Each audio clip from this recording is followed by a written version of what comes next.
Balita ko naghanap ka ng bagong smartphone na budget-friendly but medyo beef up konti ang kanyang specs. Ang hawak ko dito is the all-new Honor 6a. This is a beef up version ng Honor X5 Plus. It has better storage, faster charging, and additional camera module. And lahat na yan would be priced at around 6,000 pesos.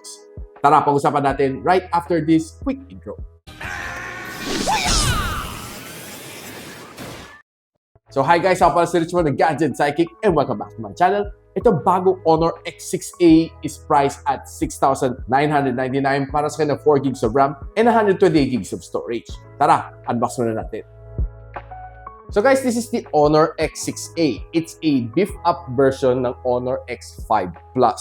And hawak natin dito is a color blue variant. Actually, it's a sky silver na may 4 gigs of RAM and 128 gigs of storage. Pretty clean naman ang kanyang mga sides. So, how about buksan muna natin? So, itabi muna natin ang phone itself. Let's just see some stuff inside. Meron tayong SIM ejector tool. May user guide tayo. Meron tayong jelly case. Meron tayong 22.5 watts na charging brick. This is an improvement over the X5 Plus. And of course, nandyan ang kanyang Type-C cable. So, labasan natin ang phone. And here are some quick specs na you should expect. 5,200 mAh battery, 120 gigs of storage, 50MP camera, and 90Hz screen refresh rate. Sa likod, kita natin the classic look na mukhang biogesic, no? Apat na biogesic din sa likod. This is triple camera setup na 50MP, and this one is a LED flash. Maganda ka ng sky silver, which looks cool pag tinatamaan ng ilaw, nagbabago siya. And sa ilalim, we still have your audio jack. And on this side, we have your fingerprint scanner. On top, nandiyan ang kanyang SIM tray. And on the other side, it's pretty clean. So, sundutin lang natin. So, kita natin, it's a hybrid. So, either go for the long nano or isa nano plus isa micro. But this one is only 4G. Peel off muna natin. So, this is the home screen. And kita natin, it's a teardrop notch. Nothing really special about this one. And medyo makapalaga ng baba. Swiping left and right is okay dahil sa kanya 90Hz screen refresh rate. Na paglalagay lang natin sa dark mode is very easy. All you need to do is just press it on dark. Mag-react na siya. No? So, maging dark mode na siya. And tinan na natin kanyang screen refresh rate. And you can only choose between 60 and 90. Dalawa lang ang mode na pwede mo pilian. Or you can use dynamic. But for better experience, I would say na i-pairman na lang sa 90.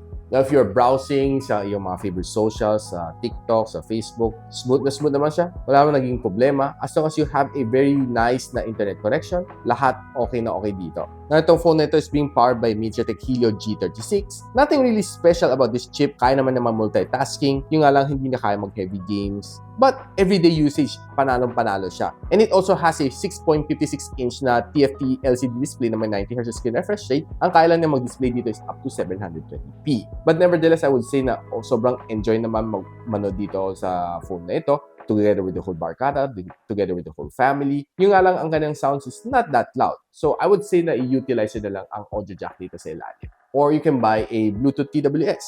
So, I did try to watch some videos dito sa phone na ito, watching on YouTube or Netflix. Okay naman siya. The display is good. But don't expect it to be as good as yung mga AMOLED displays. Now, this one has the same battery size, 5,200 mAh ang battery, same sa X5 Plus. Ang kanyang charging speed is definitely faster. So, this one was able to charge me at around 2 hours tapos na mag-charge. Unlike si X5 Plus, almost kulang-kulang abutin ka pa ng 3 oras just to finish charging. Ang gamit niyong processor ay Helio G36 katulad ng sa Honor X5 Plus. Now, since the same ang kanyang processor, I was able to yield almost the same score sa AnTuTu benchmark, same sa X5 Plus. So, here are the scores pag binreakdown mo siya.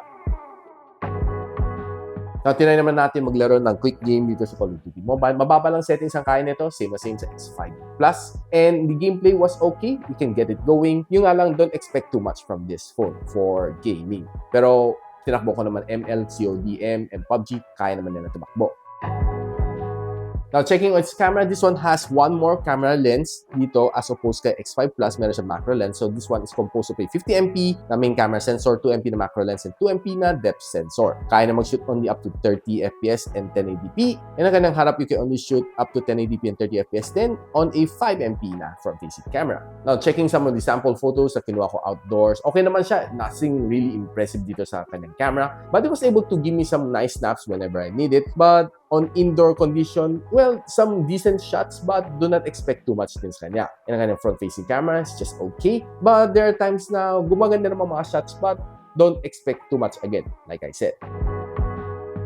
Now, what I like naman dito sa phone na ito, even though it's a 6,999 pesos na phone, it doesn't really look cheap. Honestly, pag tinignan mo, you can pwede magkamalan to ng around nasa 10,000 pesos na phone. And again, the phone na ito is being priced at 6,999 para sa kanya 4 gigs of RAM and 120 gigs of storage. I'll be posting the link on the description box below. And this one, for me, is good for students and everyday usage to people and the people who wants to have a backup phone. Pwede ito Honor X6a. Now guys, if you like this video, don't forget to like, subscribe, and of course, hit the bell icon para din miss mga future uploads here on my channel.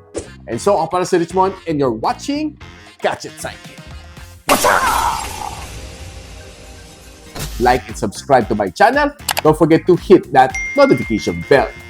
For one of my latest uploads, click the dito. And for one of my popular uploads, click here.